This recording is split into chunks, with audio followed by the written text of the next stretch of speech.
გამარჯობა. დღევანდელი ჩვენი თემა იქნება ბოროტი დედინაცვლის იავნანა, გადავამოწმე მაინც რომ ეს სერია ნამდვილად. ვისაუბრებთ ჩვენ საქართველოს ისტორია 50-იანი, 80-იანი წლები. წლების კუთხით ცოტა დიდი ჩანს პერიოდი, მაგრამ სინამდვილეში არ იყო გრძელი დიდი პერიოდი. იმიტომ რომ პრინციპში ორი ადამიანის მმართველობის ქვეშ გაიარა ვასილ მჟავანაძე და ედუარდ შევარდნაძე.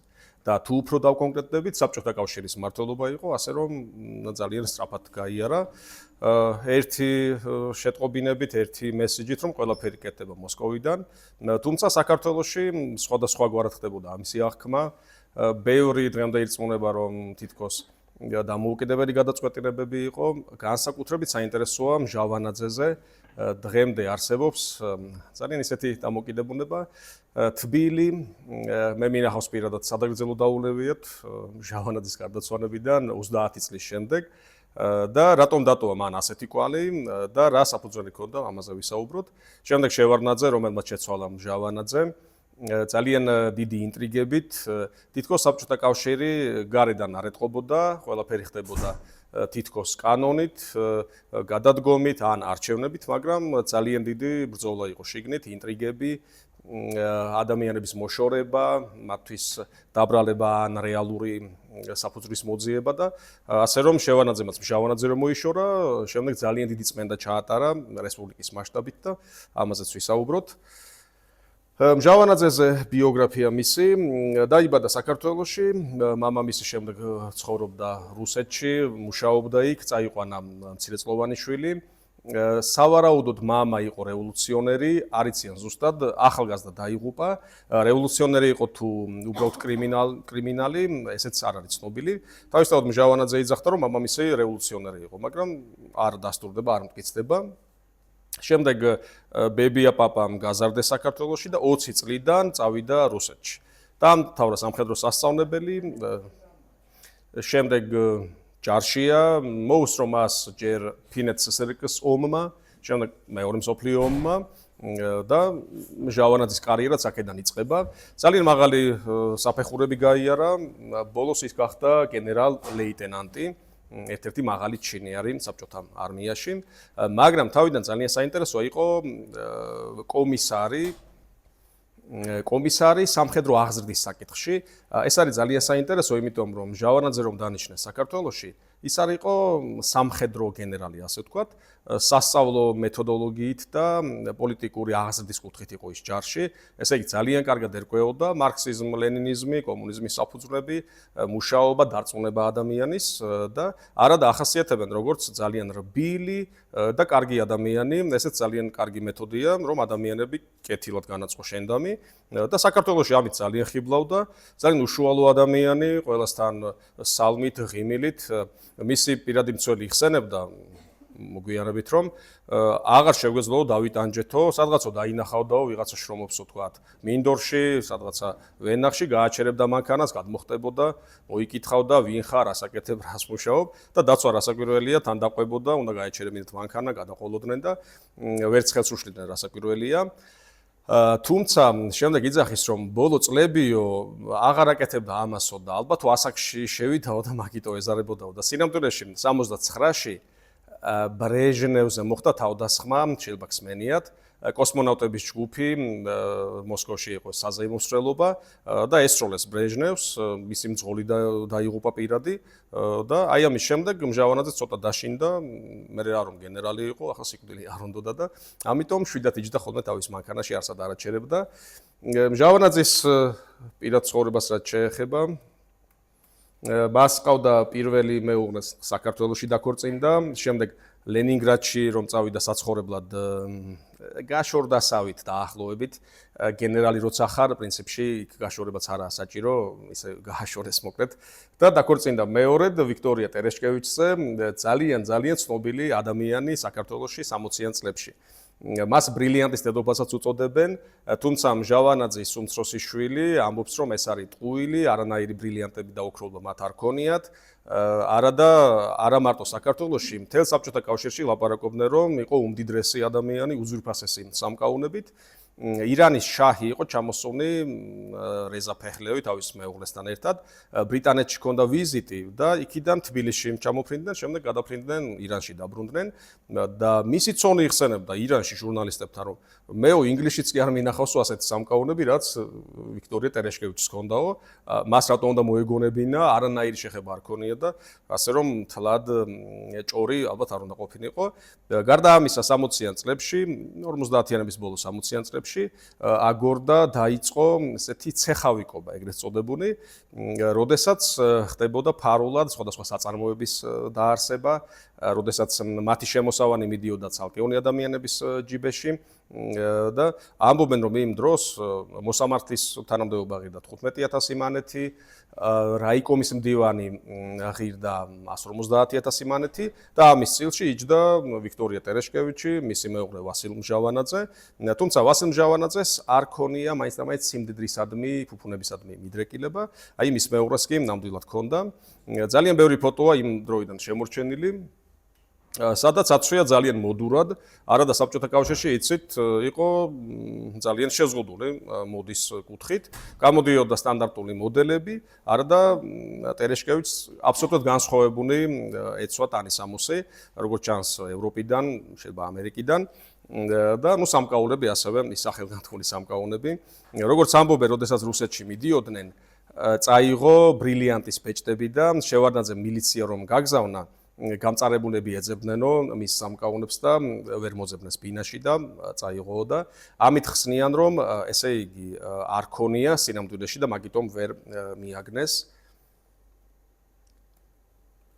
ეკონომიკურ ცხოვრებას რაც შეეხება, თუმცა დაბრუნდა ჯერ ლენინგრადში, ლენინგრადის ბლოკადა ერთად გამოიარეს მეუღლეებმა, ძალიან მძიმე პირობები იყო, პერიოდი იყო.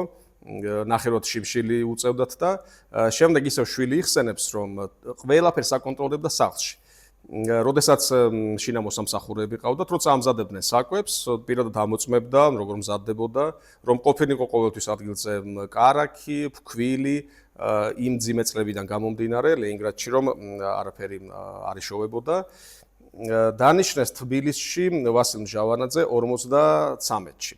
53 წელს ძალიან დიდი ცვლილებები მოხდა საბჭოთა კავშირში, გარდაიცვალა სტალინი და სათავეში მოვიდა. ცოტა ხანი იყო ტრიუმვირატი ბერია ხრუშჩოვის ხელმძღვანელობით და შემდეგ იცით ბერია დახვრიტეს და გახდა ხრუშჩოვი ცენტრალური კომიტეტის პირველი მდივანი. მან როდესაც დაიწყო ფიქრი ვინ დაენიშნა საქართველოში, იყო ძალიან რთული არჩევანი. იმიტომ რომ აქ იყო თავისთავად ან სტალინის კადრები, ან ბერიას კადრები, არც ერთს არ ენდობოდა ხრუშჩოვი, გასაგებია რატომაც, განსაკუთრებით ბერიას კადრებს, ბევრი მათგანი ისედაც დახვრიტეს, გადააყენეს და შეაჩერა არჩევანი ვასილ მჟავანაძეზე, რომელიც იყო იცნობდა ჯერ კიდევ მსოფლიო ომიდან, ენდობოდა და დანიშნა პირველი შემთხვევა ჩვენთან, როდესაც გენერალი დაინიშნა რესპუბლიკის ხელმძღვანელად. ვასილ მჟავანაძე რომ დაბრუნდა, კიდე ერთი მიზეზი რომ მას არ ქონდა ურთიერთობა დიდად ადგილობრივ კადრებთან.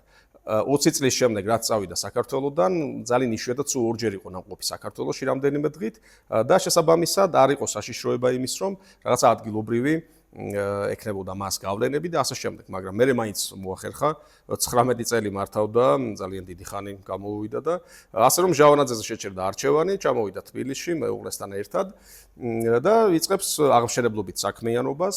ძალიან ბევრი რამ მიეწერება ვასილ მჟავანაძეს, ხსმენიათ ალბათ მეტრო მინდა ვახსენო, სახელგანთქმული ეპოპეა, დღემდე ძალიან ბევრ ლეგენდას ყვებიან მის შესახებ.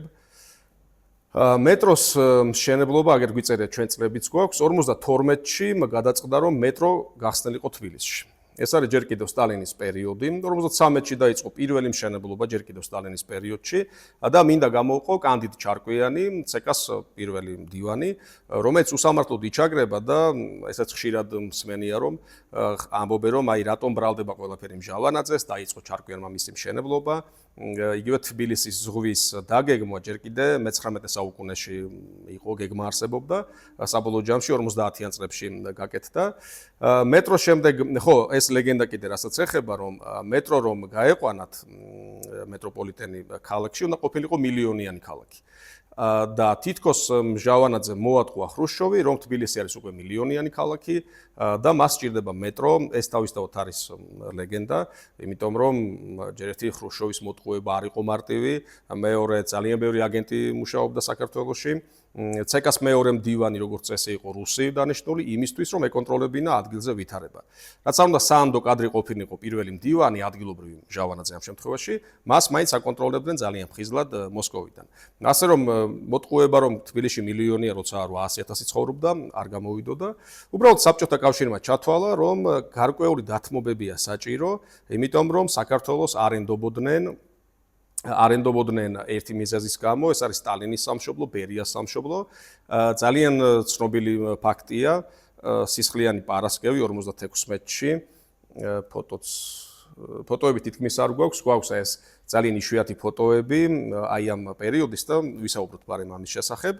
53-ში სტალინი რომ გარდაიცვალა, როგორც თქვით, ხრუშჩოვი მოვიდა და ნელ-ნელა დაიწყო შემზადება პიროვნების კულტის მომზადება. პიროვნების კულტი სტალინი როგორც ადამიანი, რომელმაც გადაუხვია ყველანაირ კომუნიზმის ღირებულებებს და დაამკვიდრა საკუთარი პიროვნების კულტი. 56-ში ბერია გამოვიდა სიტყვით, ეს იყო ძალიან დიდი შოკი საბჭოთა საზოგადოებისთვის.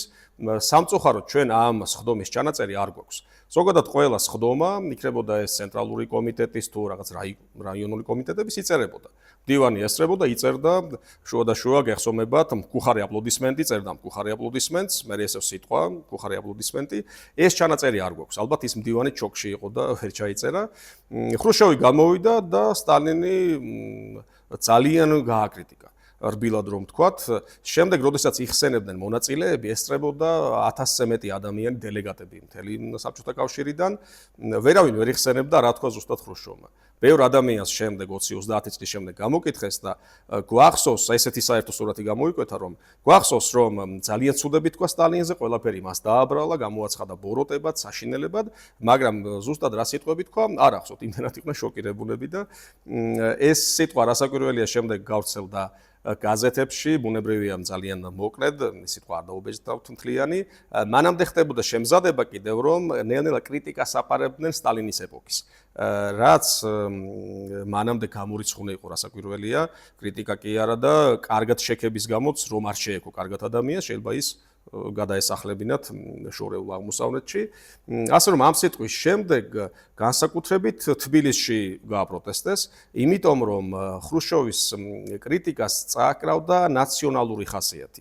ქართველობაზე გაკეთა აქცენტი, რომ სტალინი იყო ქართველი, აზიური ბოროტებით, დაახლოებით ასეთი რაღაც თქვა და ქართველობაზე აქცენტი თავისთავად საქართველოში მიიღეს როგორც პირადი მტრობა ეროვნებასთან, ნაციონალობასთან მტრობა და როდესაც 56 წლის 5 მარტს დაიწყო თბილისში გამოსვლები, 5 მარტს გარდაცვალების დღე იყო სტალინის, თავყრილობა რამდენიმე ასეული ადამიანი დაემატა მას შემდეგ და საბოლოო ჯამში ვარაუდობენ რომ 80,000 ადამიანამდე გამოვიდა 9 მარტს, ეს იყო პარასკევი. ხრუშჩოვმა რასაკვირველია ვერ აიტანა ეს მომენტი, გამოგზავნა ჯარი, ამ დროს ჟავანაძე არის საქართველოს სეკას პირველი მდივანი. ამბობენ განსაკუთრებით მასთან დაახლოებული ისტორიკოსები იმ პერიოდის, რომ ჟავანაძის ბრალი არ იყო, მოსკოვიდან იმართებოდა ეს ჯარი და შვილთან ინტერვიუს დროს შვილი რითი ამტკიცებს ამას, რომ ჟავანაძემ არ იცოდა სამხედრო ჩარევის შესახებ. მამიდაჩემი იყო შემთხვევით ჟავანაძის და რუსთაველზე, შემთხვევით გაიარა და დარბევა რომ დაიწყო, ძლივს გადაურჩა სიკვდილსო. ესე იგი ჟავანაძეს რო ცოდნოდაო, დას ხო არ გაუშვებდაო რუსთაველზე, სიკვდილზე ხო არ გაუშვებდა. ვერ გეტყვით მართლა იყო თუ არა მისი და მე მოიგონეს თუ ზოგადად ადამიანებს, როდესაც რაღაცის ძალიან ჯერათ, იგონებენ თავის და უნებურად და ფიქრობენ რომ ეს არის მართალი, ან მოუყვნენ მას ბავშვობაში, დაიჯერა მანაც იმ დრო მისთვის სიმართლე უფრო მისაღები იყო და დარწმუნებულნი რომ ძალიან რთულია შევედავოთ, იმიტომ რომ არ გვაქვს ჩვენ საწინააღმდეგო ფაქტი. არ ვიცით ის და სად იყო იმ დროს, შეიძლება იყო იქ და შეიძლება არ იყო. მაგრამ ფაქტი რა გვაქვს? გამოსუნები მომიტინგები ითხოვდნენ, რომ მოლოტოვი გამხდარიყო საბჭოთა კავშირის ხელმძღვანელი. მოლოტოვი, რომელიც ითვლებოდა სტალინის უახლოეს მეგობრად, თანამებრძოლად, გადაწყვეტეს ტელეგრამა გაიგზავნათ მოსკოვში ამ მოთხოვნით. თუმცა ჯარი გამოვიდა, პოსტის შენობა დაკავებული ჰქონდათ, დაიწყეს სროლა, შემდეგ როგორც ყვებიან, ბევრნაირი ვერსია გვაქვს ჩვენ, ტანკებითაც შემოვიდნენ რუსთაველზე, ხალხი მტკვარში ხდებოდა, შემდეგ სანაპიროზე რო ჩავიდნენ და ცურვით უშველესთავი, ბევრი ნაწილი დაიღუპა, ბევრი ტყვით დაიღუპა. საბჭოთა ხელმძღვანელობამ გამოაცხადა, რომ დაიღუპა სულ 20-მდე ადამიანი, სულ ცუდად გამომივიდა, იმიტომ რომ ძალიან ბევრს ვარაუდობენ, ვინც მაშინ თვითმხედველი იყო და შეესწრო, 100-დან 300-მდე არის ეს რაოდენობა, თუმცა ამის დადგენა ძალიან რთულია. დაკრძალეს მიცვალებულები ჩუმად, სასაფლაოზე, მარტო უშიშროების თანამშრომლები, არც ახლობლები დაასწრეს. რასაკვირველია, პრესას საერთოდ ხმა არ მოუღია, ტელევიზია ჯერ არ არსებობდა მაშინ საქართველოს რომც ყოფილიყო, მაინც ისინიც არაფერს იტყოდნენ და გაურკვეველი დარჩა რაოდენობა, იმიტომ რომ ადამიანები, სოციალური ქსელები არ იყო და კავშირი იყო ძალიან ესეთი ერთეული, შეიძლება გწოდნოდა 1-2 ადამიანი, ვინც იქ მონაწილეობდა, გარდა ამისა, ყველას შეეშინდა. ხმის ამოღება, ფიქრობდნენ, რომ ხმის ამოღების გამო იგივე ელოდათ, რაც სტალინის პერიოდში. რეპრესიები, თუმცა ხრუშჩოვმა შეანელა, მაგრამ იცით ალბათ 90-იან წლებამდე ვინც რეპრესიები გამოიარა, კიდევ ეშინოდათ 80-იან წლებში, 90-იანშიც, რომ თუ კი რამეს იტყოდი ხმამაღლა, თუ კი კრიტიკულ აზრს გამოთქვამდი, ისევ საფრთხე გელოდა და ბოლომდე ვერ გადალახეს ეს შიში და ამიტომ ბუნებრივია, რომ 56-შიც ადამიანები ვერ საუბრობდნენ აი ამ ტრაგედიის შესახებ და ასე რომ ესეთი დიდი ტრაგედია მოხდა, სისხლიანი პარასკევი. ჩვენ კიდევ შევხვდებით თავისთავად ერთი ტრაგედია, მაგაზეც ვისაუბრებთ დღეს. დაუბრუნდეთ მჟავანაძის მოღვაწეობის სანაკებო მხარეს, ეკონომიკური კუთხით, 5 წლედები ჰქონდა მას, იყო ერთი 7 წლედი შუალედში. განვითარება რასაკვირველია ხდებოდა, უამრავი საწარმოო დაარსდა, თბილისი დამშვენდა განსაკუთრებით, ამ პერიოდში აიგო დაიწყო აგება 2 სტადიონის, დინამო და ლოკომოტივი, თუმცა აქაც შეიძლება ითქვას, რომ დინამო სტადიონი მანამდე აშენებული იყო და შემდეგ ასე ვთქვათ რეკონსტრუქცია მოხდა და ლოკომოტივიც ასევე და ვინც მჟავანაძის მოყვარულია, ის მისთვის ეს არის მჟავანაძის აშენებული, ვინც არა და ამბობს, რომ მის დროს მხოლოდ ნაწილობრივ გაკეთდა, ასე რომ ორივენაირად შეგვიძლია ვთქვათ ამის შესახებ. ძალიან ბევრი ნაგებობები აშენდა, ხიდები შეკეთდა თბილისში, ახალი ხიდები გაკეთდა. რატომ ხდებოდა ასე, რამ გამოიწვია ასეთი განვითარება? ჯერ ერთი რომ 19 წელი მოღვაწეობდა ის, მეორე მანამდე იყო 30-იანი წლების რეპრესიები, შემდეგ მეორე მსოფლიო ომი და ამ ომიდან გამოსვლა, იმ თავისი მძიმე შედეგებიდან გამომდინარე და მჟავანაძეს მოუწია ასე ვთქვათ უკვე ფეხზე დამდგარი საბჭოთა კავშირის პერიოდი, როდესაც სამუშაო ძალები არის მობილიზებული და ვითარდება შესაბამისად. განსაკუთრებით ესეთი სახალისო ეპიზოდი არის, როდესაც ვკითხულობთ იმ პერიოდის ეკონომიკის შესახებ, სიმინდის ნათესები დაახლოებით 3-ჯერ გაიზარდა სიმინდის ნათესები. რატომ იყო ასეთი ბუმი სიმინდის საბჭოთა კავშირში? ხრუშჩოვი იყო ძალიან უცნაური ადამიანი, ჩავიდა ერთხელ ამერიკის შეერთებულ შტატებში, დაათვალიერებინეს, ანახეს მას სიმინდის ნათესები და იკითხა, რომ რამდენი ტონა მოდისო სიმინდიო და იქ უთხრეს, რომ ჰექტარზე მოდისო 30-40 ტონა მარცვალი. გაგიჟდა ხრუშჩოვი, ხორბალიო მოყვასო ჩვენო 5-6 ტონაო და სიმინდით ამდენი მოდისო, რატო ვაფუჭებთო ტყუილადო მიწასო, მოდი ყველგან სიმინდი დავთესოთო და ასე დაიწყო ბუმი საბჭოთა კავშირში, აი მართლა ასე ხდებოდა გადაწყვეტილებები. ხრუშჩოვის ერთი აზრი, რომ სიმინდი ჯობია დავთესოთ, არა და არ უკითხავს იქ, რომ სიმინდს რომ თესავთ, ამერიკაში ჰავა როგორია, სიმინდს რამდენი უნდა, როგორი მიწა უნდა. კახეთში ვაზიც კი გაჩეხეს და სიმინდი დათესეს, ასე რომ მართალია ყურძენმა ცოტა დაიკლო, მაგრამ სამაგიეროდ სიმინდი ბევრი მოვიდა საქართველოში. კიდევ ესეთი მეორე ლეგენდა, ეს უკვე ლეგენდა. როდესაც ჩამოვიდა საქართველოში, ხინკალი აჭამეს რასაკვირველია, გეცოდინებათ ამის შესახებ. კუჭი რომ ნახარო კუჭები დაყარეს და გადაყარეს და თან დიდი კუჭები იყო ქალაქურად და დაათვლევინა რამდენიაო, იქ 100 ხინკალი იყო, 100 კუჭი ააწონინა და მე თქვა რომ თქვენო ფქვილს ვაფუჭებთო, ხორბალს ვაფუჭებთო და არ გინდათო თქვენო ხორბალიო და აღარ გზავნიდა საქართველოში და თუმცა შეიძლება იმდენად უცნაური ადამიანი იყო რომ ხრუშჩოვი გაეროს ტრიბუნაზე ფეხსაცმელი აბრახუნა ერთხელ და ვიღაც გამოდიოდა სიტყვით არ მახსოვს ამერიკელი მოწინააღმდეგე და ფეხსაცმელი რომ აბრახუნა, რასაკვირველია, ყურადღება გაიფანტა, ჩაიშალა ის ხდომა და შემდეგ კითხეს რომ ესო რატო გააკეთეო და კენჭი გამეჭედაო და ის უნდა გამომეგდოო და მაგიტო აბრახუნებდიო და ასე რომ ხრუშჩოვის დროს ხდება ეს ყველაფერი. ჟავანაძეზე კიდე არის ესეთი საინტერესო ფაქტი. თუშეთი უნდა გადაეცათ დაღესტნისთვის, ესეთი გამზათოვი იყო პოეტი, იცრობდა კარგად ხრუშჩოვს და სთხოვა რომ ჩვენო ნაკლები გვაქვს საძოვრებიო და თუშეთიო დაცლილიო ხალხი არ ცხოვრობსო და რომ გადმოგცეთო. ხრუშჩოვმა თანხმობა უთხრა, მისთვის რა მნიშვნელობა ჰქონდა თუშეთი დაღესტანში იქნებოდა თუ საქართველოში.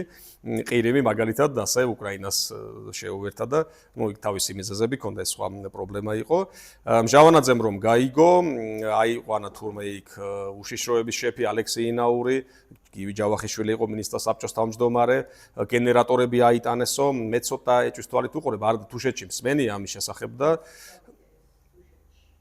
ძალიან ამაყად გენერატორები ჩართესო კოშკებში, სახლებში და რუსებმაო ღამე გადაუფრინესო, რომ დაეზოერათო იქოც ცხოვრობდა თუ არა ხალხიო და ორჯერ გადაუფრინესო და ორივეჯერო ანთებული განათებული დახვდა თუშეთი და შეიძლება რაღაცა მსგავსი იყო, მაგრამ ასე არ წყდებოდა საკითხები. გამზატოვი თუ მოითხოვდა, იმას მტკიცებულებაც ექნებოდა და ხრუშჩოვი ხო არ ეტყოდა, რომ იცი, განათებული დამხვდა და მე მიუყვანდა ვიღაცა უამრავი აგენტურა ყავდა და აგენტებს გამოკითხავდა, რომ ადით ერთი თუშეთში ნახეთ, რა ხდება, ცხოვრობს თუ არა ხალხი, მაგრამ რომანტიზებისთვის ჟავანაძის მშვენიერი მაგალითი იყო და ან შეიძლება თვითონ მოიგონა ჟავანაძემ და მე წარმოაჩინა როგორც თუშეთის გადამრჩენელი მხსნელი და ვითომ შეუნარჩუნა საქართველოს. ეკონომიკის კუთხით რასაკვირველია დაიწყო განვითარება თუ შევხედოთ ეკონომიკას ციტრუსები განსაკუთრებით საბჭოთა კავშირის ჩაის ბაზარს 95%-ით ამარაგებდა საქართველო და ღვინოც ხო თავისთავად 12-13% იყო როგორც მახსოვს სამარკო ღვინოები ჩაი შემდეგ ძალიან წუწუნებდნენ რომ შევანაძის დროს ჩაი გახდაო საშინელება მანამდე ხარისხებად იყოფოდა პირველი ხარისხი მეორე მესამე მეოთხეც არსებობდა მე მგონი და დაიწყეს შერევა პირველ ხარისხში ურევდნენ მეორეს მესამეს რუსები წუწუნებდნენ მეოთხესაც ამატებდნენო და ფაქტობრივად ბალახი ჩამოდიოდა ჩვენამდე ოღონდ ეწერაზე პირველი ხარისხი და ფასიც შესაბამისად თითქოს ესეთი ისტორიაცაა რომ ჩერჩილთან შეხვედრაზე იალტაში ჩერჩილი იყო ჩაის ძალიან დიდი მოყვარული ინდოეთიდან ერთხელ სპეციალურად მეორე მსოფლიო ომის დროს გამოუგზავნეს ჩაი ომის დროს გემები რო ძლივს დაცურავდნენ და ჩაი ჩამოატანინა ინდოეთიდან დაახვედრესო ინდური და ქართული ჩაი და აღფრთოვანდაო ქართული ჩაით ინდურთან შედარებითაც კი ძალიან კარგი იყო და ვერ გეტყვით ვერ მოესწარი ჩაის პირველი ხარისხის ჩაის ჟავანაძის პერიოდის მაგრამ ფაქტია რომ ქართულ ჩაიზე იყო მთელი საბჭოთა კავშირი გადასული ეს არის ეპოქა ასევე რეკორდების, მიღწევების, რომელიც ზოგი რეალური იყო, ზოგს შემდეგ უმატებდნენ, აწერდნენ, რომ ვითომ მართლა გააკეთა. მაგალითად, აქ ძალიან საინტერესო კომუნისტში იყო სტატია. ორგზის გმირი იყო ასეთი თამარ ყუფუნია, ორგზის სოციალისტური შრომის გმირი. რაც იყო ძალიან იშვიათი მიღწევა და 12 ჰექტარი პლანტაციიდან 87 ტონა მაღალხარისხოვანი ჩაი დაკრიფესო. ეს იყო წარმოუდგენელი რეკორდი. კიდევ იყო ესეთი ტრიფონ ფოფხაძე, ესეც ერთ-ერთი გმირი, შრომის გმირი. 30 წელზე მეტიო იმდენი მანგანუმი გამოიტანაო, რომ ჭიათურიდან სამტრედიამდე ეშელონს გაავსებდაო, ანუ დათვალეს იქ კილომეტრებით და რამდენი იყო ეს მანგანუმი და უფრო ეფექტური გამოჩნდა მისი შრომა და მიღწევები. განსაკუთრებით გაიზარდა რეკორდები შევარნაძის დროს. რატომ გაიზარდა? იმიტომ რომ შევარნაძე უმიზნებდა ძალიან შორს, მისი მიზანი იყო საბჭოთა კავშირის ელიტაში შესვლა, პოლიტბიურო, მე მინისტრი გახდა და რასაკვირველია, რეკორდები ამას გააუმჯობესებდა. ამიტომ რაც იყო გეგმას ასრულებდნენ 110, 115, 120%-ით. როდესაც ჟავანაძის დროს რიგი წარმოება საერთოდ ვერ ასრულებდა გეგმას და ბუნებრივი მოვლენა იყო. ჟავანაძე ნაკლებად იტყუებოდა თუ არ იტყუებოდა, აი შევანაძემ მთლიანად გადაწონა ეს საქმე. დავბრუნდეთ მოდით ჟავანაძის ოჯახთან, მეუღლესთან. ეს არის მისი მეუღლე, ნახეთ. ვიქტორია სირაძე იყო ამ დროს ერთ-ერთი ყველაზე ცნობილი ლიდერი საბჭოთა საქართველოსი, იყო რაიკომის მდივანი, შემდეგ მინისტრთა საბჭოს თავმჯდომარის მოადგილემ თუ სწორად მახსოვს, იყო უახლოესი მეგობარი ტერეშკოვიჩის, ჟავანაძის მეუღლის და ამბობენ რომ სწორედ მან დააწინაურა, თუმცა მეორე მხარე ამბობს რომ საერთოდ არ ერეოდა პოლიტიკაში და როგორ დააწინაურებდაო. ყავდა ასევე სხვა მეგობრებიც და საერთოდ ემთხვევა რომ ის დანარჩენი მეგობრები ძალიან კარგ ადგილებზე მუშაობდნენ. გაცნობამდე არ მუშაობდნენ, როცა გაიცნეს, მერე დაიწყეს მუშაობა და ასე რომ ძალიან საინტერესო დამთხვევა იყო. ძალიან ბევრს მოგზაურობდა, უამრავი ფოტოა მაგ პერიოდის საზღვარგარეთ, იგივე ის მოდაზე უკვე ვისაუბრეთ, ძალიან კარგად იყო ჩაცმული. ჟავანაძის ეპოქის κρიტიკა იწყება შევარნაძის პერიოდიდან, ძალიან ცდილობდა რომ გაეშავებინა ჟავანაძე. შევარნაძის გზაზე რომ ვისაუბროთ, ექიმი გახდა კინაღამ, მართლა აპირებდა ექიმობას, ან მერე მოგვიანებით, იცით რომ ძალიან ცბიერი ადამიანი იყო და ბევრ ამეს რომანტიზებას უკეთებდა. ნანული შევარნაძის მამა იყო რეპრესირებული მისი მეუღლის და როდესაც შეყვარებულები იყვნენ, ხელის თხოვა, ნანული უარი უთხრა რომ ჩემი ცოლობა ხელს შეგიშლის პარტიულ დაწინაურებაში და ედუარდ შევარნაძეს უთქვამს რომ მე მზად ვარ უარი თქვა კარიერაზე და გავხდეთ ოღონდ ჩემი ცოლი რომ გახდე, ოღონდ მერე დაქორწინდნენ მაინც სტალინის შემდეგ სტალინი რომ გარდაიცვალა, ასე რომ ხელი არ შეშლია. შევარნაძეს ძალიან კარგი ურთიერთობა ჰქონდა ანდროპოვთან მაგალითად, უშიშროების შეფი, შემდეგ ცეგას პირველი მდივანი, რაიკომის კომკავშირის მდივანი იყო და შემდეგ გადაიყვანა ჟავანაძემ შინაგან საქმეთა მინისტრად. მილიციის გენერალი გახდა. ერთი შეხედვით ეს იყო ძალიან დიდი წინსვლა, შინაგან საქმეთა მინისტრი რომ გახდა, მაგრამ სინამდვილეში პირიქით იყო. როდესაც შენ მილიციაში გადაგიყვანდნენ, ეს ნიშნავდა რომ პარტიული გზა დაკეტილია შენთვის და მოიშორა თავიდან ჟავანაძემ, ასე ჩათვალა ერთი შეხედვით ყოველ შემთხვევაში, მაგრამ შევარნაძე მაინც მოახერხა დაწინაურება რისი თეთრი მელა იქნებოდა, როგორც რუსეთში შეარქვეს და მე ჩვენთანაც აქტიურად ეძახდნენ ხოლმე თეთრი მელა. დაუახლოვდა როგორც თქვით ანდროპოვს, დაიწყო შემდეგ შეგროვება ჟავანაძეზე სხვადასხვა კომპრომატების, იგივე ის ბრილიანტები თუ ოქროები. ამ დროს იყო ესეთი ცნობილი ოთარ ლითანიშვილი, ცეხავიკი, ყველაზე ცნობილი ცეხავიკი. რუსულ სტატიებში მინახავს, გადაცემებში მინახავს, საქართველოში ნაკლებად არის ცნობილი, არადა საკავშირო მასშტაბით იყო ძალიან ცნობილი ადამიანი. გამოიგონა, მაგალითად მისი გამოგონება იყო კაპრონის სეტკა, ჩანთარომ იყო კაპრონის გემახსოვრებად, როგორ ქვია სეტკა. ავოსკა ხო ქართულად ბადე, კი ბატონო, ძალიან მოსახერხებელი, იმიტომ რომ მანამდე იყო დიდი ჩანთები და რთული იყო იმ ჩანთით დილით სამსახურში წასვლა, შემდეგ თუ ბაზარში შეივნიდა ან მაღაზიაში ადამიანი იმისით რევა გიწევდა და ეს ეტეოდა საფულეშიც კი დაკეცავდი და გამოიგონა ეს ამ ლითანიშვილმა და ის რომ ყოფილიყო რომელიმე კაპიტალისტურ ქვეყანაში, იქაც მილიონერი გახდებოდა, ოღონდ აქ გახდა სხვა გზით. ამ ბადეების დამზადებით, ესე იგი, ჩუმად აკეთებდა. საწარმო ქონა იატაკქვეშა, ასე ვთქვათ, ჩამოდიოდნენ მთელი საბჭოთა კავშირიდან, რომ ეყიდოთ ეს ჩანთები და ფული რასაკვირველია მიდიოდა მის ჯიბეში. მანამდე იყო კიდე ძალიან საინტერესო გამოგონება ქონდა. ახალგაზრდა დამწყები ის იყო ოსტატი იყო, დირექტორთან შევიდა წარმოების და კალამი რომ მზადდებოდა 20 გრამი პლასტიკური პლასტმასა ჭირდებოდა 20 გრამი ამ კალამს და მოიგონა მეთოდი, რომელთაც 5 გრამი პლასტმასა იზოგებოდა.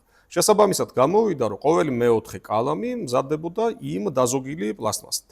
ოღონდ ეს გაწერეს არა ხარჯებში და წარმატებაში, იმიტომ რომ გამოგონებაზე მიიღებდა პრემიას, პრემია იქნებოდა ალბათ 30-50 მანეთი, 100 მანეთი ყოფილიყო. სამაგიეროდ ყოველი მეოთხე კალამი უკვე მათი პირადი მათ ჯიბეში მიდიოდა ეს ფული. შემდეგ ამ თავისი ჩანთებით გახდა მილიონერი. ძალიან კარგად იცოდა რომ ვიქტორია ტერეშკევიჩს უყვარდა ბრილიანტები, მოყავდა იუველირი, როგორც ყვებიან ბოროტიენები. თვეში ერთხელ მოყავდაო, ის შეკვეთას ეუბნებოდა და თავისთავად უფასოდ მოქონდათ მისთვის ეს ბრილიანტები. თუმცა როგორც შვილმა თქვა, სათხედავთ ბრილიანტებს ჟურნალისტთან, ამოიოხრა სად არის ბრილიანტები მაშინ. არ ვიცით, სად არის ბრილიანტები. შევარნაძემ რასაკვირველია ეს სქემა გაიგო და საინტერესოდ აღწერენ ჟავანაძემ ცადა შევარნაძესთან დაახლოვება. მოაწყო დიდი პურმარილი საკუთარ სახლში, დაპატიჟა შევარდნაძეს და პირადად მისი მეუღლე ასე ვთქვათ, კომპანია გაუწია შევარდნაძეს როგორც საპატივცემულო სტუმარს. ჯერ კიდე შინაგან საქმეთა მინისტრია. და როცა შევარდნაძე შევიდა და ხელი ჩამოართვა, დახედა ეს ხელი ესე გადმოატრიალა და ბრილიანტი უკეთია. იცნო ბრილიანტი, იმიტომ რომ იყო ევროპაში მოპარული და 100,000 მანეთის ღირებუნების იყო და რასაკვირველია წავიდა მაშინვე, შეადგინა თავისი მსაკრული გეგმა. ჟავანაძემ რასაკვირველია გაიგო რომ შევარდნაძის გეგმაზე და წავიდა ბრეჟნევთან შველა რომ ეთხოვა. ჩავიდა ბრეჟნევთან, ამასობაში შევარდა მილიცია, მისი რამდენიმე ბინა, აგარაკები დაიწყეს გადაჭრეკა ყველაფრის. ბრილიანტი ვერ იპოვნეს, იმიტომ რომ დაწაიღეს ეთქობა მოსკოვში. ამასობაში ის ლითანიშვილი ცნობილი ცეხავიკიც მისი რიგიც მოვიდა და ისიც წავიდა მოსკოვში, ოღონდ გენერალურ პროკურორთან საბჭოთა კავშირის. ძალიან კარგად იცნობდა თურმე, ალბათ რაღაცა ფულადი ისინიც ჰქონდან ფეშკაში მიძღვნილი.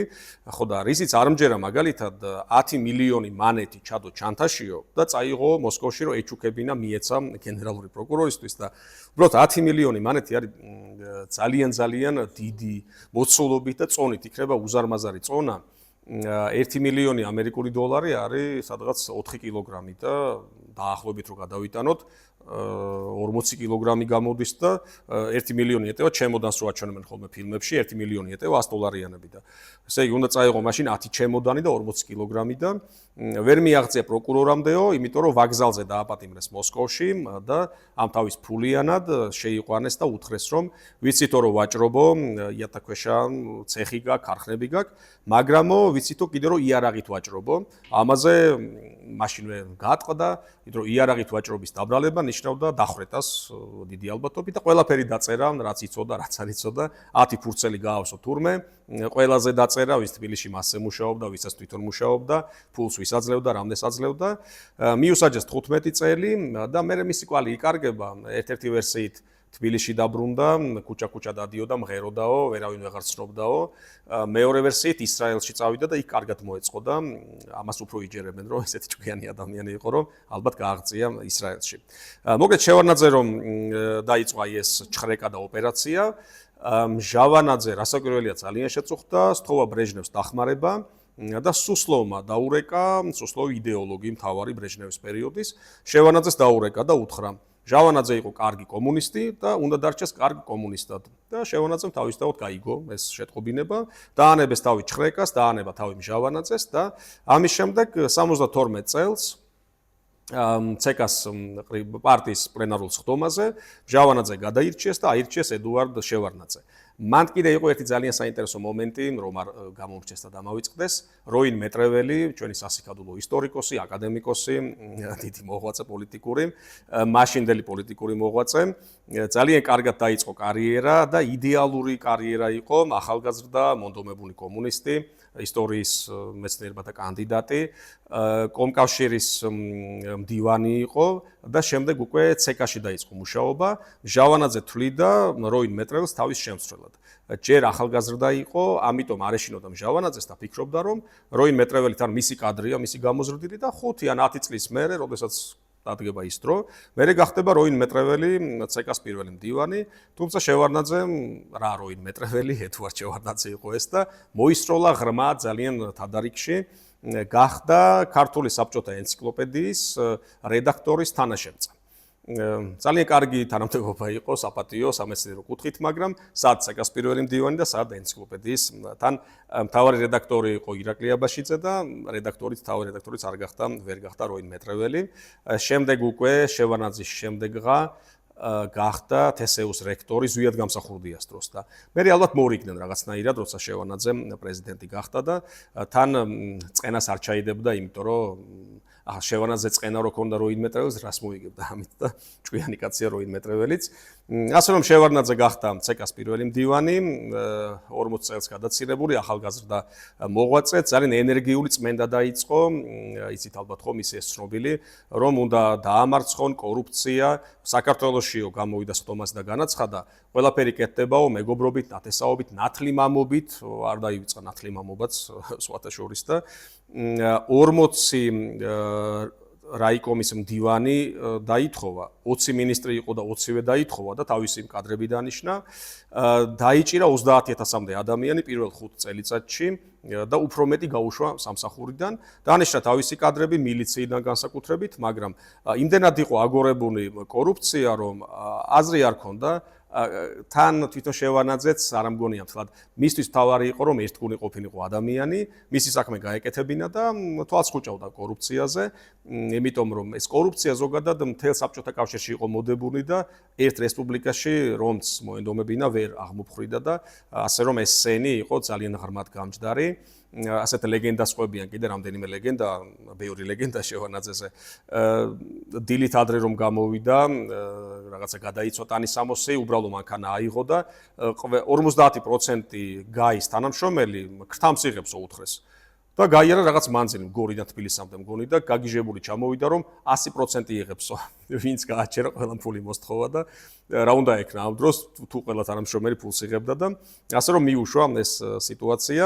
კიდევ ესეთი ცნობილი ისტორია დაიბარა ერთხელ, მგონი სხდომა ქონდათ ცეკას სხდომა და უბრძანა ვინც იყვნენ იქ დამსწრეები რომ ყველა მარცხენა ხელი მაღლა აწიეთო, ჩამოუვარა ამ ადამიანებს და შეუმოწმა მაჯის საათები. ყველას ეკეთა სეიკო იაპონური, რომელიც ღირდა 100-150 მანეთი, მაშინ 100 მანეთი საშუალო ხელფასი იყო. გაბრაზებულმა ყვირო და თურმე საკუთარი მაჯის საათი აჩვენა, სლავა იყო, მე მგონი რაღაც 3 მანეთიანი.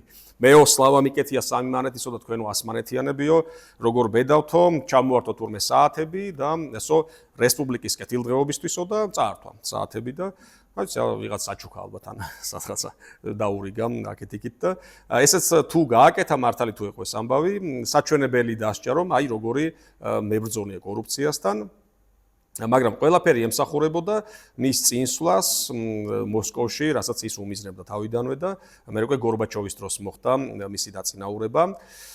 ძალიან საინტერესო ფაქტი ფეხბურთზე რომ გადავიდეთ, ბერია იყო იცით დინამოს დიდი გულშემატკივარი, მჟავანაძე იყო ასევე, შევანაძე იყო გულშემატკივარი, მაგრამ ძალიან საინტერესოა რომ დინამო ჩემპიონი ვერ გახდა 64 წლამდე.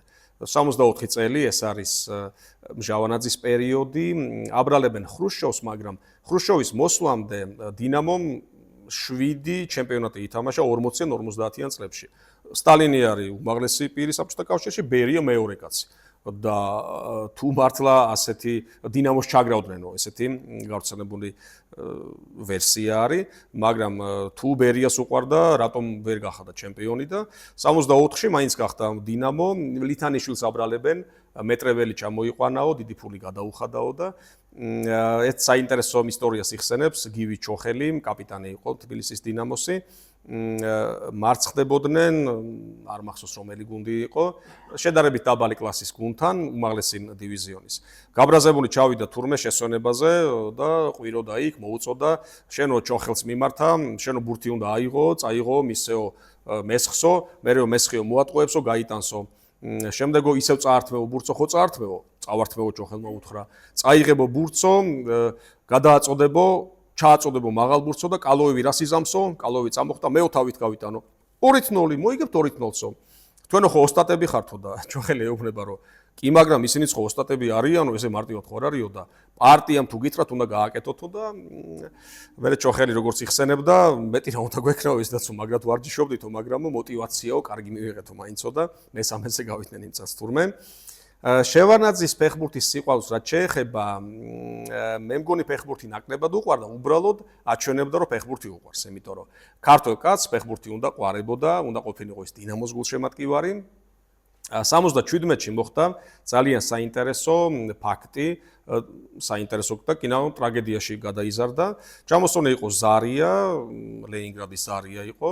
შევანაძე ესწრებოდა მატჩს და საჯი ძალიან ბევრი შეცდომა და როგორც იხსენებენ. არ არის არც ვიდეო ჩანაწერი ფირი ამ შეხვედრის. იხსენებენ რომ ბევრი შეცდომა დაუშვა და ბოლო წუთებზე ჩელებაძე წააქციეს და მსაჯმა პენალტი არ დანიშნა. თავისთავად ქართველი გულშემატკივარი ირწმუნებოდა რომ ეს იყო დასანიშნი პენალტი. ვიდეო გამეორება არ არსებობდა, არაფერი არ არსებობდა დამატებით საშუალება და გაბრაზებული მაყურებელი შეიჭრა მოედანზე 1000-ობით ადამიანი. ჯერ კოტე მახარაძე მიმართა სტადიონიდან, დინამიკებიდან, შემდეგ ყიფიანმა მიმართა გულშემატკივარს, მაინც თურმე ჩადიან და ემუქრებიან სააჯს, ფეხბურთელებს. შემდეგ შევარნაძე ჩავიდა და როგორც მე იხსენებს არ მეგონაო, ხალხს უთხარიო რომ არ გვინდაო აქ ამის გაკეთება, მსაჯებსო ჩვენ მივხედავთო და მომყევითო. და გამოვედიო სტადიონიდან და გამომყვაო ხალხიო და მეც არ მეგონა თუ გამომყვებოდნენ და გაყვა ეს ხალხი და ასე გადაარჩინა მსაჯი ალბათ მინიმუმ და სხვადასხვა შორის ახასიათებდა შევარნაძეს ესეთი ჩასვლები თავისი სიმამაცის ქონდა რასაკვირველია მაგრამ უფრო მეტი ალღო ქონდა სად როგორ მოქცეუნიყო და თუ გახსოვთ თბილისშიც გაუკეთებია უკვე მოგვიანებით პრეზიდენტი რომ იყო ჩასულა ხალხთან სალაპარაკოთ და სოხუმში ჩაფრინდა იგივე ასე რომ თუ ეშინოდა კარგად მიიღბავდა ამ თავისშიც და აჩვენებდა რომ ძალიან უშიშარია 70-იანი წლების ყველაზე ხო აი ეგ ფოტოები კოსიგინთან მეგობრობდა ოჯახით მჟავანაძე კოსიგინი იყო ძალიან გავლენიანი ადამიანი მინისტრთა საბჭოს თავმჯდომარე ბრეჟნევის ხრუშჩოვის დროს სანამ არ გარდაიცვალა ვერაფერი დააკლო ბრეჟნევმა არადა დიდად თვალში არ მოსდიოდა შოლოხოვი მიხეილ შოლოხოვთან ეს პიცუნდაში მე მგონი იქონდათ აგარაკი მეცნიერებაც ეგერ შეგვიძლია ვახსენოთ აკადემიის 3 აკადემიკოსი იყო საკავშირო და 4 წევრ კორესპონდენტი და ჩვენთან 53 იყო და 30 წევრ კორესპონდენტი ალექსეი ინაური უშიშროების შეფი რეკორდსმენი არის შეიძლება მსოფლიო ისტორიაშიც არ მომიძიებია საბჭოთა კავშირში ნამდვილად ესე იგი 34 წელი გამოუვიდა საქართველოს უშიშროების ხელმძღვანელი რაც იყო მინისტრი მის თვალწინ გაიარა ფაქტობრივად ყველა იმ უსამართლობამ ტრაგედიამ რაც მისი დანიშვნა ხდება 54-დან იგივე მარტის სისხლიანი პარასკევი ადამიანების დახოცვა 9 აპრილს ვერ მოესწრო აღარ იყო უშიშროების ხელმძღვანელი, თუმცა მანამდე იგივე თვითმფრინავის ცნობილის ტრაგედია რაც იყო, მის დროს ხდება და არადა ინაურზეც რომ საუბრობენ, რაღაცნაირად კრძალვით საუბრობენ და ინაური და ლეგენდა და მაგარი და რაღაცნაირად გვერევა ხოლმე ერთმანეთში. ტრაგედია რომ ხდებოდა საბჭოთა კავშირში, არ ხდება დაკავშირება იმ ეპოქის ადამიანებთან. თითქოს ის ტრაგედია ცალკე აღებულია, მსხვერპლი მკვლელი უშუალო ვინც იყო დაუშვათ ის რუსი ჯარისკაცი, მაგრამ ვინც ბრძანებას გაცემდა, ვინც კულუარებში იყო და შეძლო ამის შეჩერება, იმ ადამიანებზე რაღაცნაირად ბრაზი თუ რისხვა თუ კრიტიკა არ გადადის ხოლმე და ინაურიც ეს თავისი მედლებით, თავისი ამ ხანგრძლივი კარიერით დგას ესე განყენებული რაღაცნაირი თითქოს ისეთი კარგი მუშაკი და თანამდებობის პირი. ხრუშჩოვი საქართველოში ეს არის ძალიან საინტერესო ფოტო, იმიტომ რომ კუნძებზე სხედან ძალიან მაღალი პარტიული ფიგურები ჩადიოდა სადღაც სოფლებში მივიდა, იქ დახვდნენ და სკამებიც კი არ არისო საჭირო და აგერო მოგვიტანეთო კუნძზე გლეხურათო და ეგეთი კაცი იყო ხრუშჩოვი უცნაური ადამიანი. და ძალიან საინტერესო შემთხვევა 78 წლის ამბავი, რომელიც დღემდე ცოცხალია, 14 აპრილის მოვლენები. 77-ში მიიღეს 18-ში უნდა გამოსულიყო საბჭოთა კავშირის კონსტიტუცია. შეიმუშავეს 77-ში. 37-შიც კი, როცა სტალინია ჯერ კიდე კი არა და 37-შია სტალინი, რაც არის, მაშინდელი კონსტიტუციით ჩაიწერა, რომ საქართველოში სახელმწიფო ენა არის ქართული ენა. შემდეგ 78 კონსტიტუციის ვარიანტი არ შემორჩა და ერთ-ერთ რუსულ გაზეთში დაიბეჭდა სავარაუდო ვარიანტი, რაც ეწერა იმ პირველ ვარიანტში, რომ ქართული ენა არ იქნებოდა სახელმწიფო ენა საქართველოში. ეს თბილისში ჩამოვიდა ესე რაღაცნაირად ყურმოკრული ნათქვამი, არავის არ ქონდა ნანახი კონსტიტუცია. ოღონდ ხმები გავრცელდა, იგივე თამრიკო ოჩხეიძე ძალიან აქტიურად ავრცელებდა და არიგა მან პროკლამაციები, მოუწოდებდა გაფიცვისკენ, გამოსვლისკენ, იმიტომ რომ უნდა ჩაწერილიყო, რომ რუსული ენა არის საქართველოში მთავარი ენა და დანარჩენი ენები, რაც საქართველოში ასევე იქნებაო, ანუ მეორადი ენა გამოდიოდა ქართული. ძალიან დიდი პროტესტი მოყვა ამას, მოსწავლეები, სტუდენტები თესეუდან გაიარეს მათ მთავრობის სახლამდე მივიდნენ, ათასობით ადამიანი შეიკრიბა. მოსკოვშიც კი შეშფოთდნენ, იმდენად ფართო მასშტაბი მიიღო და შევარნაძე აქაც ჩამოვიდა და თავის თავზე აიღო. დაპირდა ხალხს, რომ მოაგვარებდა ამ საკითხს, დარეკა მოსკოვში, ურჩია ბრეჟნევს, რომ ეს იქნებოდა ძალიან პრობლემური საკითხი, იმიტომ რომ იგივეს აპირებდნენ აზერბაიჯანში და სომხეთში. იქ ჯერჯერობით სიწყნარე იყო, მაგრამ თბილისში რო დაიწყო მღელვარება, სომხეთში გამოეხმაურნენ და აზერბაიჯანში ჯერჯერობით ჩუმად იყვნენ, მაგრამ თუ კი მართლა მიიღებდნენ კონსტიტუციას, მე ალბათ იქაც დაიწყებოდა მღელვარება. ამიტომ ბრეჟნევმა დათმო და ჩაიწერა ისევ ქართული ენა კონსტიტუციაში და შევანაძე შემდეგ ამას ძალიან კარგად ესე არეკლამებდა, რომ აი მე გავაკეთე ეს და კი ბატონო შევანაძემაც, მაგრამ აქ საქმე იმაშია, რომ შევანაძე იმ რეჟიმის ნაწილია და საერთოდ არ უნდა დამდგარიყო ეს საკითხი, ასე რომ მათივე შექმნილი თვითონვე გაანეიტრალეს და თუმცა ნუ 78-ში ქონდა ეს შემთხვევა. ამ პერიოდში 78-ის.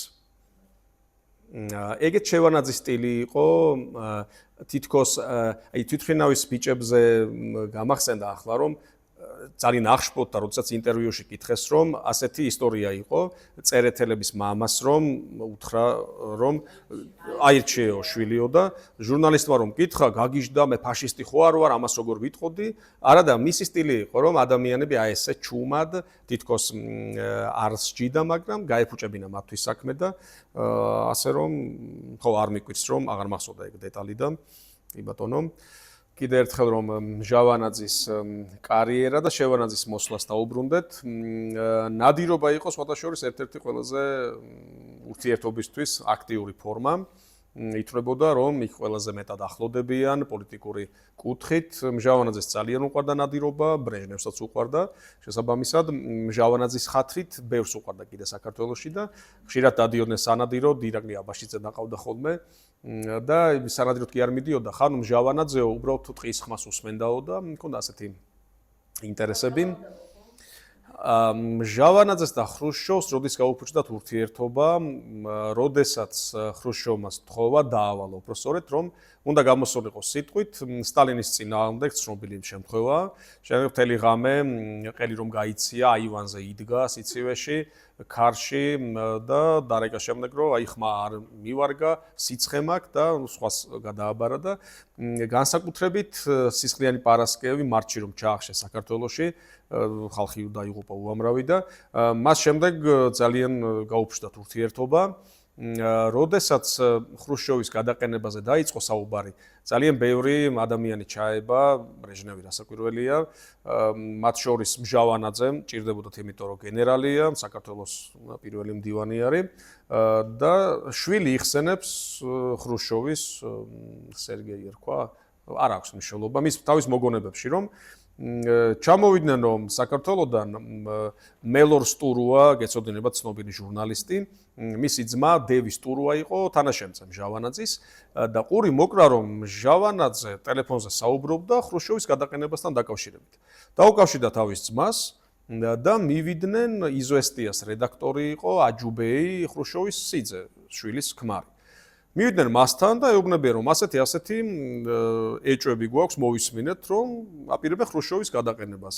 აჯუბეი მუთხა რომ სისულელეა რაღაცა მოგესმათ, ქართველებს არ უყვართ ზოგადად ხრუშჩოვიო და ალბათო მაგიტოო და არა რომ ჟავანაძე ვიღაცასთან რეკავდაო მოსკოვში და ასე რომ სიძემაც იცოდა თურმე რომ ხრუშჩოვი უნდა გადააყენონ და ვერ უშვენეს მოკლედ სტურუებმა ხრუშჩოვს. ხრუშჩოვმა ძალიან მშვიდად მიიღო გადაყენების საკითხი, თვითონაც ხდებოდა და გადადგა კიდეც და მოვიდა შემდეგ ბრეჟნევი.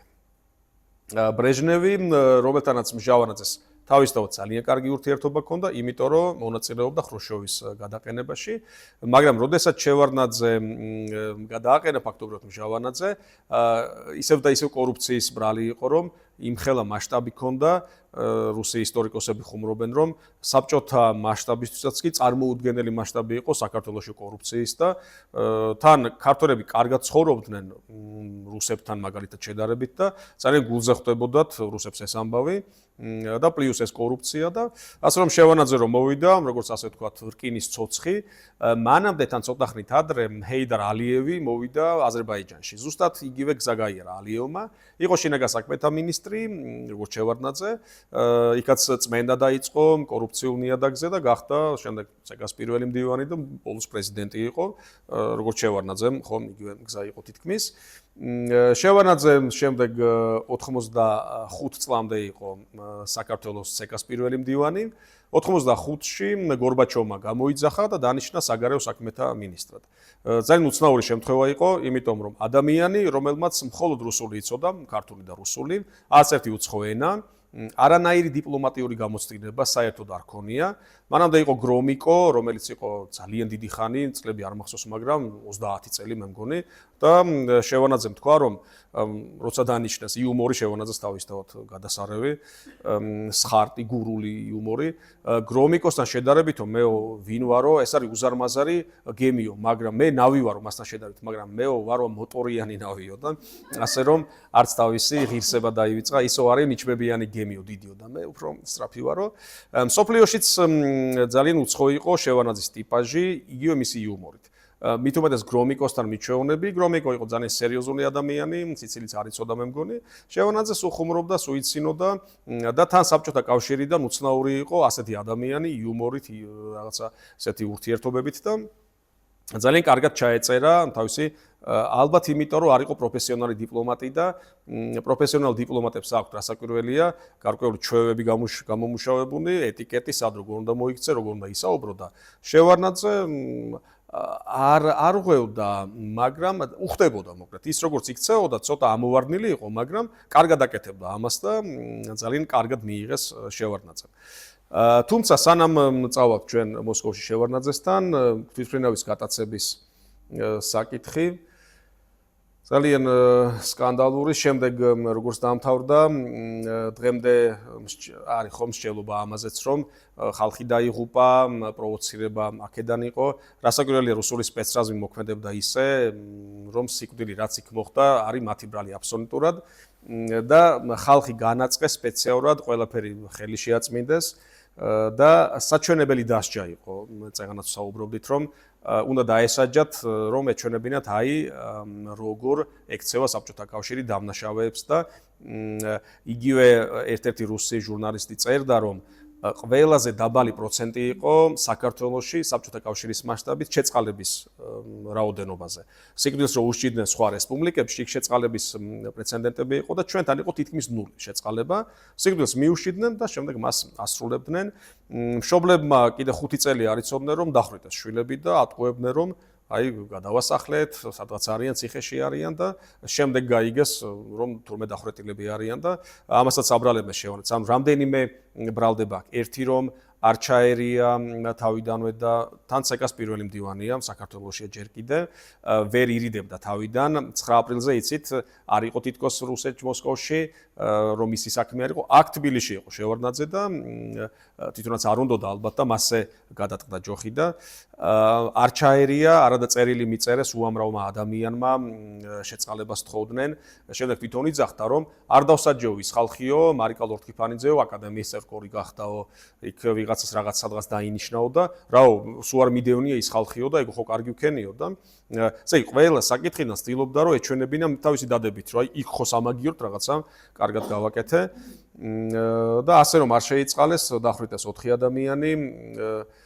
გეგა კობახიძის მეუღლე იცით ხომ ფეხმძიმედ იყო მუცელი მოუშალეს რომ დახვრეტის თუ მიუშიდნენ ვერ დახვრეტდნენ ფეხმძიმეს და საბედნიეროდ არ დახვრიტეს და შემდეგ გამოუშვეს უკვე 99-ში და ეს მომენტში თუ სადღაც პრივატიკაში მოხდა იგივე თვითონ გადაცემა მამაშვილი ისინი არ დახვრიტეს კი ბატონო მაგრამ იქ მე მგონი დაღუპულები იყვნენ სხერპლი არ იყო მე მგონი თუმცა ამათ დააბრალეს და ასე რომ ეგეც ძალიან სადაო საკითხია რამდენად გარედან ისროდა სპეცრაზმი და შემდეგ თქვეს რომ აი თითქოს ამ ბიჭებმა დახოცეს შიგნით და ყოველ შემთხვევაში სასამართლოზე ეგ არგუმენტი იყო რომ ამათ დახოცეს და შესაბამისად მკვლელობის კი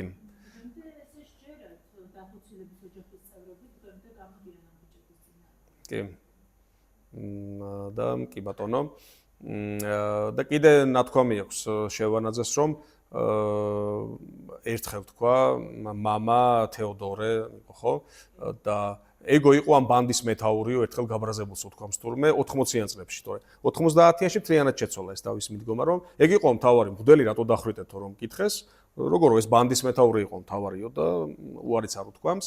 ამავე პერიოდში შევარდნაძე თამაშობდა დემოკრატობანას, იგივე მონანიება, როდესაც გაუშვეს, ეს ძალიან ცნობილი ისტორია. სცენარიო გამოვითხოვეო და მომწესო სცენარი და მე და ნანულიო მთელი ღამე ვკითხულობდით და ვტიროდითო ამ სცენარზეო შემ თავის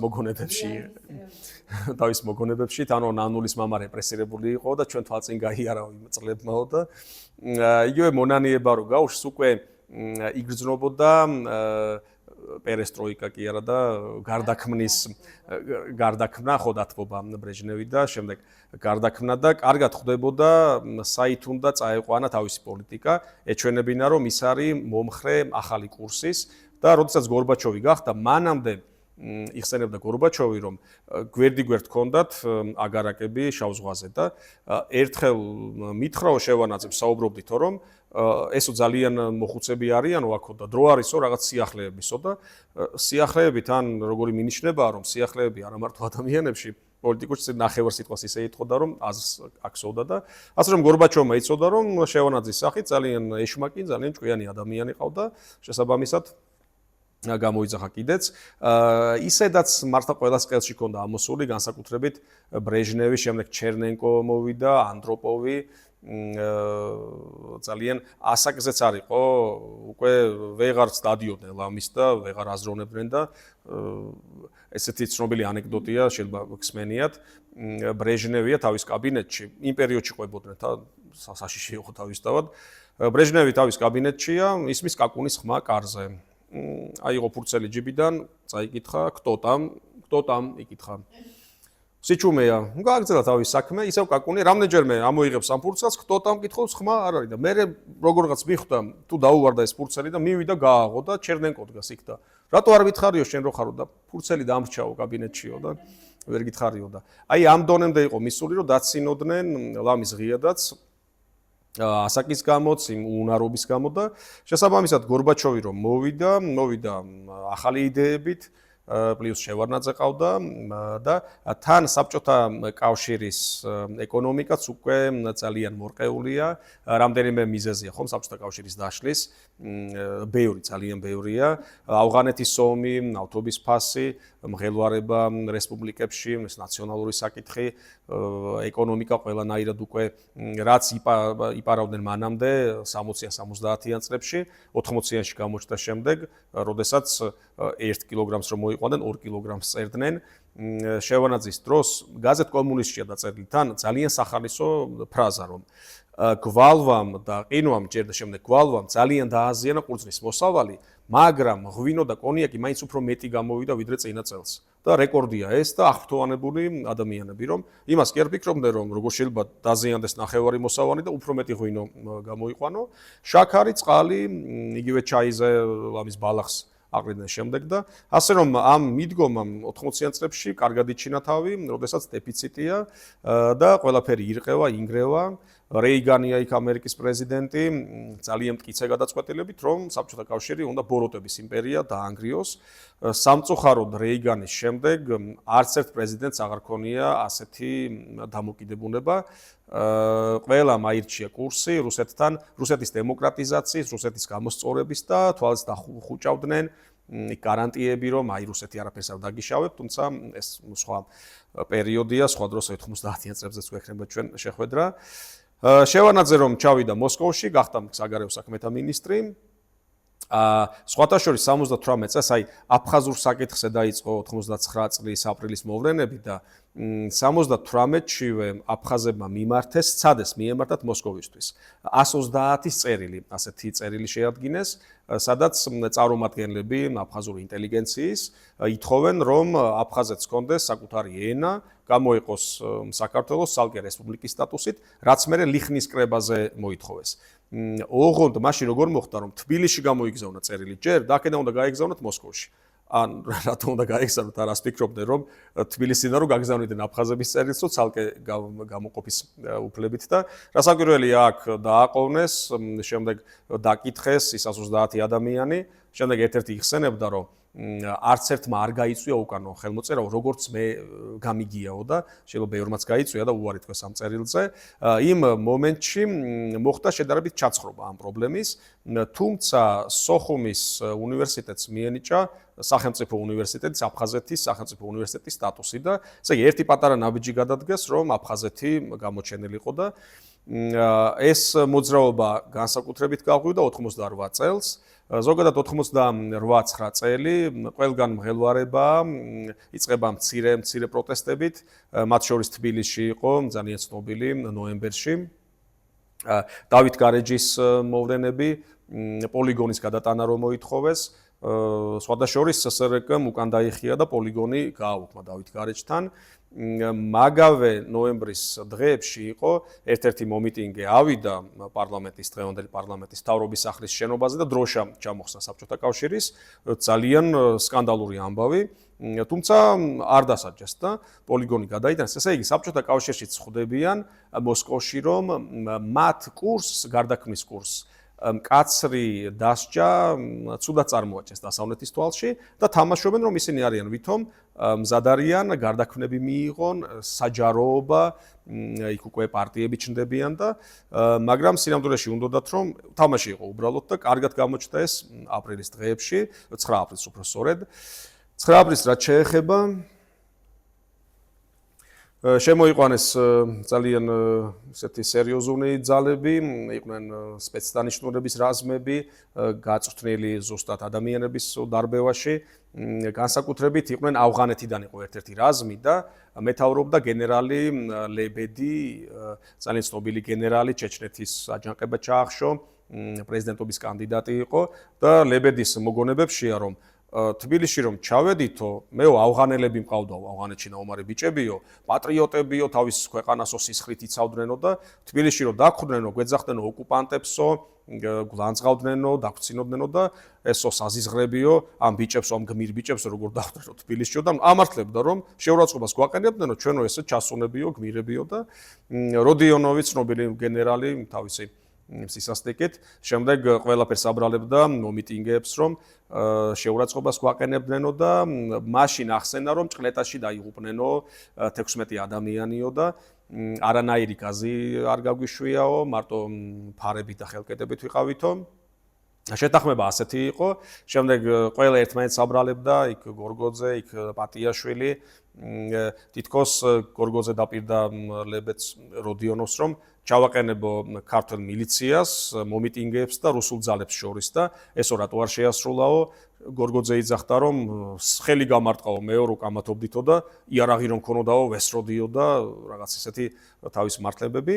როგორ მოხდა სინამდვილეში 8 აპრილს დემონსტრაციულად ვერტფრენები, სამხედრო ვერტფრენებით გადაუფრინეს დღისით რუსთაველის გამზირს და ჩაატარეს რამდენიმე ჯავშანმანქანა რუსთაველზე.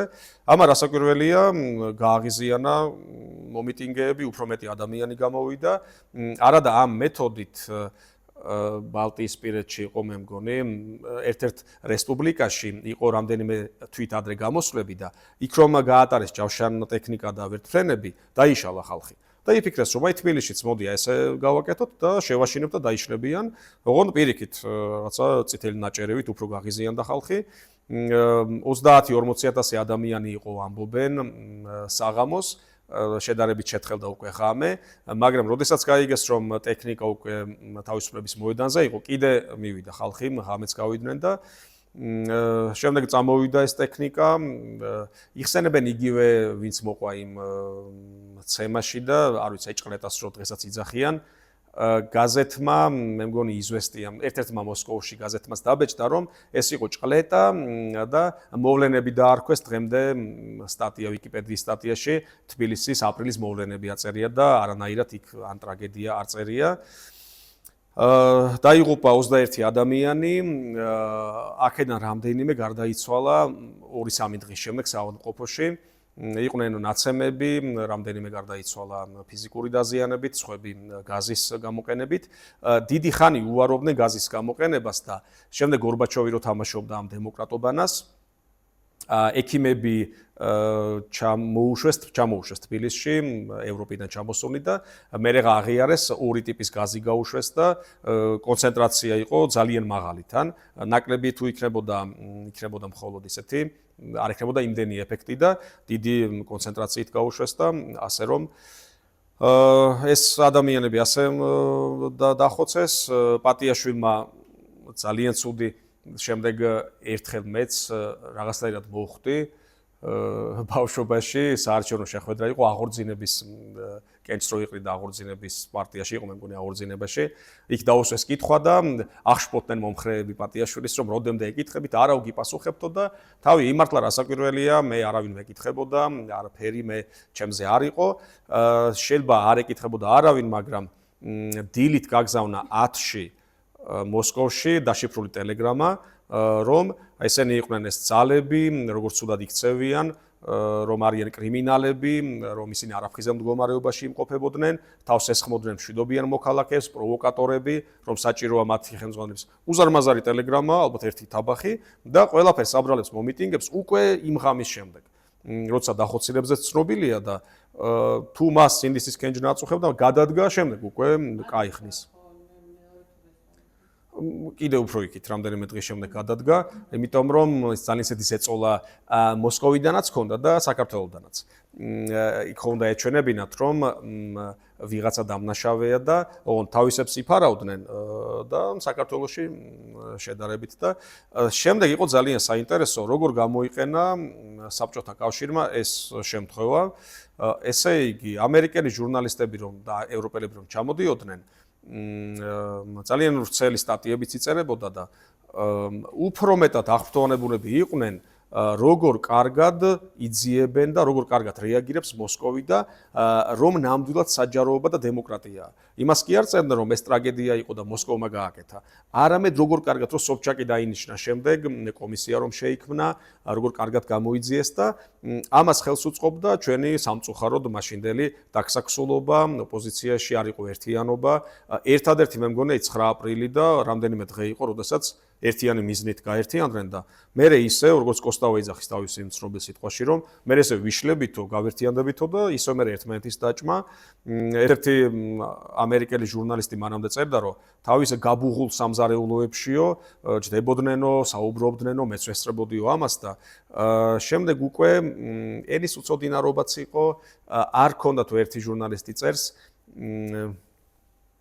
თუ აქ მაქვს მე მგონი ხო ეს რონალდ სუნი არის ძალიან ცნობილი ისტორიკოსი, წარმოშობით სომეხი, ოღონდ ამერიკაში დაბადებული გაზრდილი და ქართულიც იცის მეტნაკლებად და მისი შეფასება რომ არარაციონალურები იყვნენ, უტოპიური და ის რასაკვირველია შესტკივა გული ქართველებზე და რაღაცა წუხილი წერს რომ რატომ წარიმართა შემდეგ 9 აპრილიდან რომ დაიწყო შემდეგ მოვიდა 91-12 წლები, შემდეგ ის აფხაზეთის ამბები და რაღაცნაირად იმ დღეებიდან თითქოს ვერ გამოვედით და იქ როცა ვერ მოახერხეს გაერთიანება, ეგ აჩვენებდა უკვე რომ ვეღარ გაერთიანდებოდნენ და ამით რასაკვირველია ყველაზე კარგად სარგებლობდა მოსკოვი საბჭოთა პერიოდშიც შემდეგაც.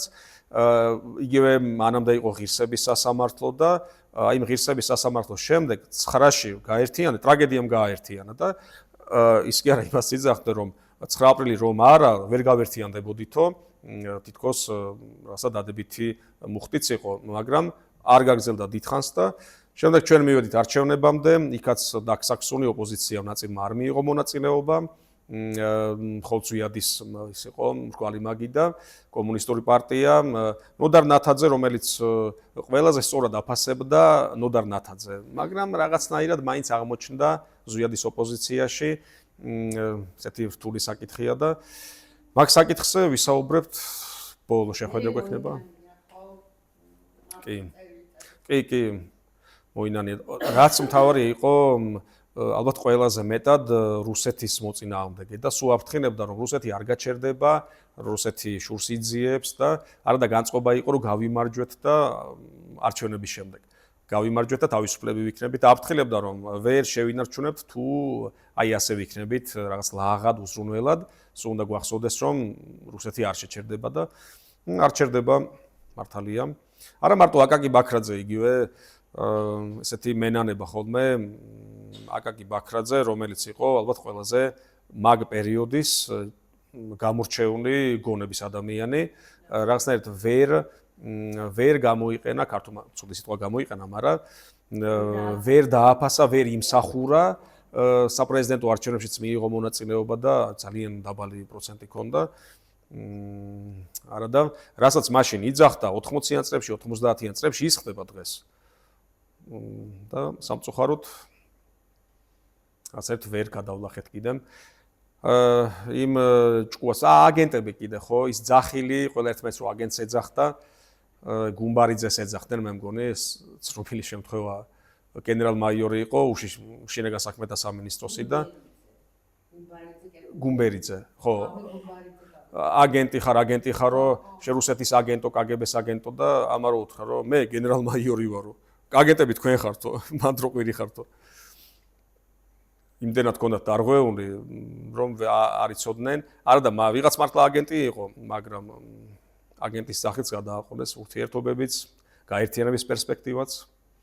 ეს ისტორიის მანძილზე საქართველოს უყურს შიგა ტრობა და შური და ქიშპი და ჩვენ რომ ასე არ ვიყავთ, ხო? ხო, როდესაც კარგად იცნობ ერს, ადვილია იქ მერე, თან პატარა სახელმწიფო ვართ, მცირე რესურსით და როცა მცირე რესურსით იბრძვი, შეცდომებს უშვებ. გინდა არ გინდა, ჭადრაკში რომ ეთამაშები ძლიერ მოწინააღმდეგეს, უშვებ შეცდომებს. მე ვფიქრობ, რომ ეს ხო მარტივი რაღაცაა, მაგრამ იმ დიდ ძალას რო ხვდები, ვერ ასწრებ, ვერ ფიქრობ, იბნევი, იმიტომ რომ კარგად გეთამაშება, დიდი რესურსით გეთამაშება. ჩანერგილი ყავს აგენტებს, იცი რომ აგენტები ყავს, მაგრამ არ იცი ვინ ყავს. აი რაღაცნაირად უნდა შეეწინააღმდეგო, მაგცოდნით რომ თუ აგენტია იყოს აგენტი, მაგრამ ეცადო რომ შენ მაშინ ღიად უნდა აკეთო. თუ იტყვი რომ მოდი მე ჩუმად და დაფარულად გავაკეთებ, მაინც გავა ეგ ხმა და ასე რომ თან ეს ფარულობა მომხრეებში ეჭვს აღძრავს და შენ თანამოაზრეებში. და აგენტები მაინც იგებენ თუ რაღაცას აპირებენ. პოლიტიკას უნდა აკეთებდეს ცოდნე ადამიანები, პოლიტიკოს და არა ორწლიანი ერშალი ეს ჩემი სუბიექტური ასეა. გეთანხმებით? განათლება. ყველგან თვითონ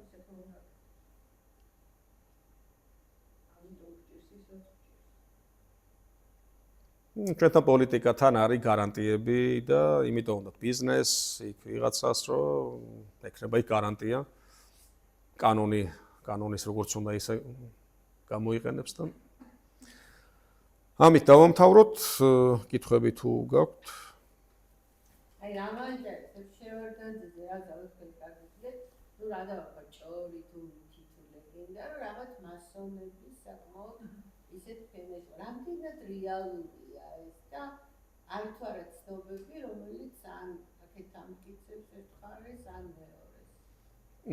მასონების ლოჟა ჯერ მაგას ვიტყვი, არის კლუბი, ასე ვთქვათ, რომლის წევრებიც საერთო მიზნები აქვთ, ჰუმანიზმი, ადამიანების დახმარება, ძალიან კარგი მიზნები აქვთ. როგორც ბრიტანეთშია კლუბები რომ არის გავრცელებული, რაღაცა სხვადასხვა ინტერესის, მასელი მასონთა ლოჟის, მასე გადაიქცა. კარლო ჩხეიძე იყო მაგალითად მასონთა ლოჟაში პეტერბურგში და მე საქართველოში ჩამოიტანა და აღმოსავლეთის დიდი მაგისტრი თუ რაღაცა წოდებაც ჰქონდა და ქართველი მენშევიკები ჩააბა მასონთა ლოჟაში.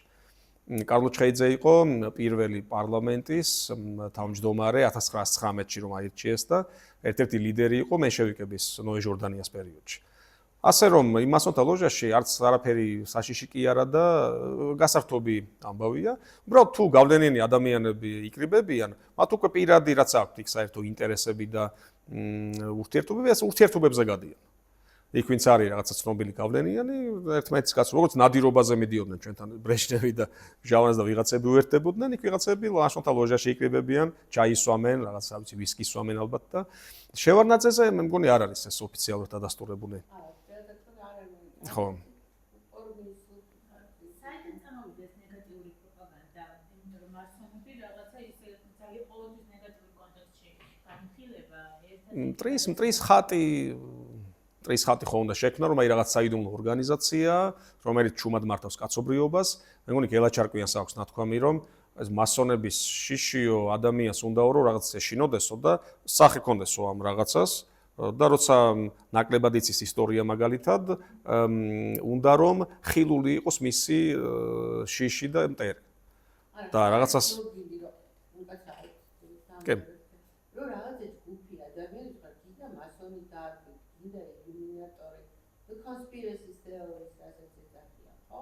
ძალიან ბევრი ამერიკაში ცხოვრობს, ძალიან ბევრი ვიდეოები რაღაცა და ამერიკაში ეძახიან 1%.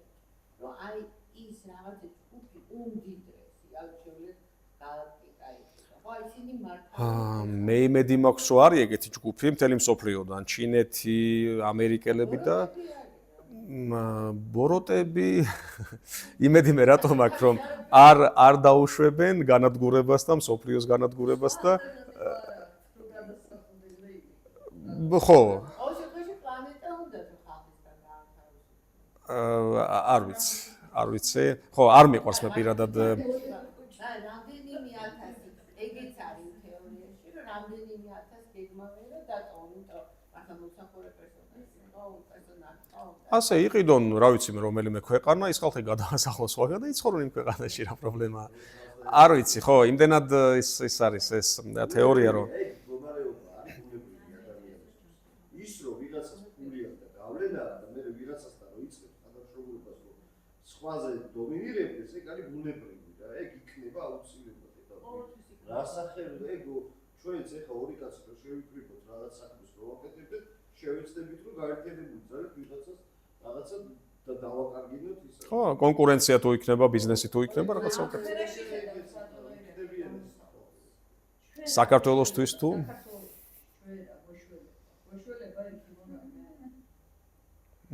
გვეშვენება თუ ბანალური პასუხი იქნება, ერთიანობა საჭირო. რუსეთიც იჭრება ისეთ ქვეყნებში, სადაც დარწმუნებულია, რომ მეხუთე კოლონა, მისი მომხრეები, აგენტები, განწყობები რაც თავარია მის სასარგებლოდ და უკრაინაში რომ შევიდა მილიონობით რუსი ცხოვრობდა ისედაც და დარწმუნებული იყო, რომ წინააღმდეგობა ნაკლებად შეხვდებოდა. ეგ შეცდომა დაუშვა, ვერ გათვალეს კარგად, მაგრამ მაგათვით შევიდა, რომ დაამხობენ ზელენსკის, დავსვამთ ვიღაცა პრორუს პრეზიდენტს. იგივე საქართველოს 21-ში რომ შემოიჭრნენ ბოლშევიკური პარტიას, ისე ქონდა აქ დამუშავებული და ქართველები შემოიჭრნენ თვითონ. ძალიან, ესე იგი, მტერი თუ შემოვა, იმდენად ძვირი უნდა დაუჯდეს, ისე კარგად უნდა დახვდე, რომ შენი დაპყრობა უფრო ძვირი დაუჯდეს, ვიდრე ის რესურსი, რასაც მიიღებს. ასე რომ ერთიანი საქართველოს შემთხვევაში თუ ყველა დადგება ერთად, არა. უკრაინაში როგორ გაიჭედენ და ჩეჩნეთში წლები იომა ჩეჩნეთში და როგორ დაამარცხეს ჩეჩნები დაასვეს თავზე. კადიროვი, მისი კადიროველები და ეს ემართავს ჩეჩნეთს, ანუ ჩეჩნების ხელით. ეგ რომ არ ყოფილიყო, ჩეჩნეთშიც ძალიან ვერ დაიპყრობდა ჩეჩნეთს. და ეგ ხდება თან 20 წლის წინ. ჩვენც გვაქვს, ზღვაც გვაქვს, ასე რომ თემურლენგი ერთიანი საქართველო რომ იყო, თემურლენგი 8-ჯერო შემოვიდა, ნახევარი საქართველო ვერც მიეკარა დასავლეთ საქართველოს, ფიზიკურად ვერ გადავიდა.